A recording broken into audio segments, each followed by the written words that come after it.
As Max and Ruby continued their journey, the forest seemed to change again. The trees grew even taller, and the air began to feel warmer. The path ahead curved through a grove of enormous ancient trees whose branches twisted like giant arms, reaching out toward the sky. There was an eerie stillness in the air, as if the forest was holding its breath. "This place feels different," Max said, looking around with wide eyes. "Is this the heart of the forest?" Ruby nodded, her ears twitching with caution. "Yes, we're getting close, but there's something else here. Something we need to be careful of." Max felt a shiver run down his spine. "What do you mean? What's here?" Ruby's nose twitched as she scanned the surroundings. "There's a creature in this part of the forest who's very clever.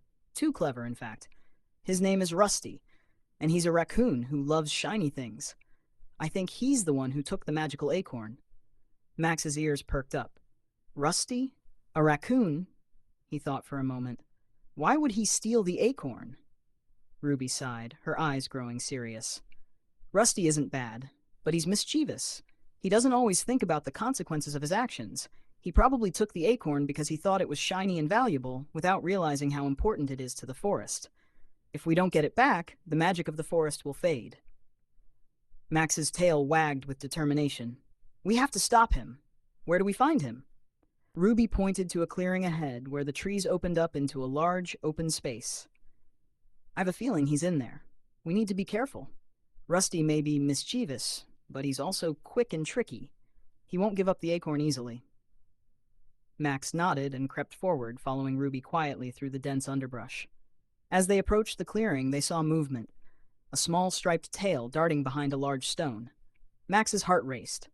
There, right in front of him, was Rusty the raccoon, his eyes gleaming with curiosity and mischief. Rusty was rummaging through a pile of leaves and twigs, clearly looking for something. His paws moved quickly, and every so often he would stop to examine something shiny or interesting. He was so focused on his task that he didn't notice Max and Ruby watching from the shadows. Max's voice was soft but firm as he stepped forward. "Rusty!" The raccoon froze, his ears twitching as he turned toward the sound of Max's voice. His eyes widened when he saw the dog and the rabbit standing there. "Well, well, well, what do we have here?" Rusty said, a grin spreading across his face. "A dog and a rabbit in my territory. You're not here for my treasure, are you?" Ruby stepped forward, her voice calm but stern. "We're here for the magical acorn, Rusty. We know you took it. The forest needs it to survive, and if we don't get it back, the magic will fade forever."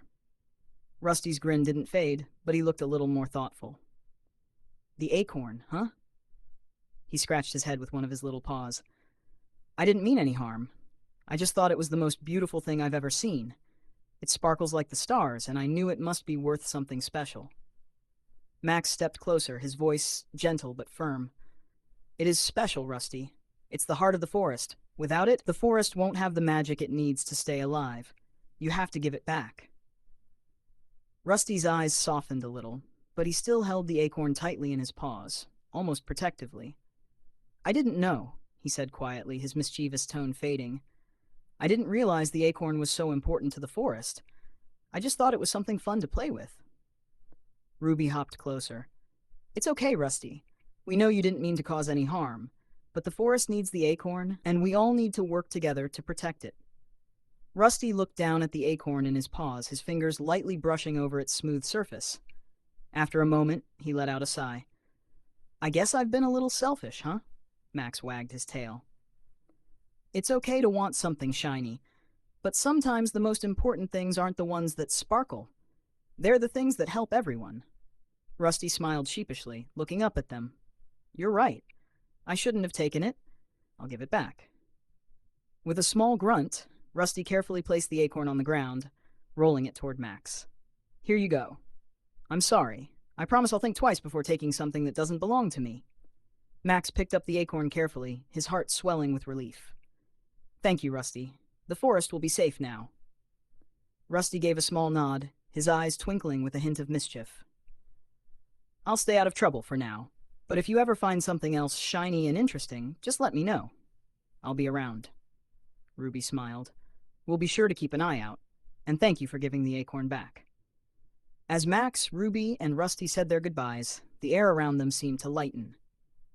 The once dull trees and plants began to bloom, the magic of the forest slowly returning.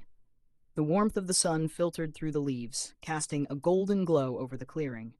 Everything felt right again. Max tucked the magical acorn safely under his paw, his heart full of gratitude.